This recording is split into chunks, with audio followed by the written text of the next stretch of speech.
So we had two papers in this session that I was discussing about.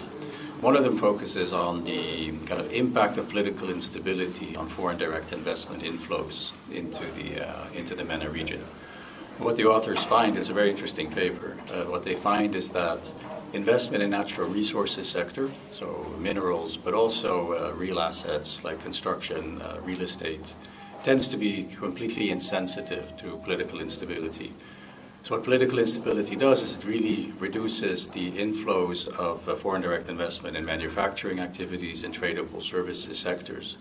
So in a sense, the main conclusion of the paper is that political instability really impedes the diversification of the MENA economies. So essentially it strengthens the bias towards investment in the natural resources sector and impedes diversification.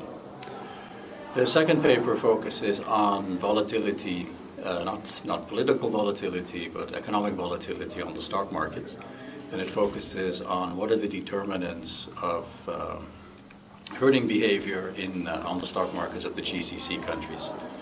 And essentially what the authors find is that quite frequently the presumption is that this type of herding and volatility comes from external factors. So it comes from what happens in the US, or it comes from what happens to the world market price for oil. But what they find is that domestic market conditions are actually the main trigger for herding behavior. So essentially everybody is following each other, which drives down the prices of stocks much below to where they would actually be. And what the policy implications of that paper suggest is that governments should really be focusing on trying to reduce the triggers for the local volatility, which is really what drives the herding behavior. And that then gets us into issues like financial regulation, but also very importantly access to information about stocks so that people can actually make more informed judgments about the value of their investments. So instead of following everybody else, if prices go down, you sell.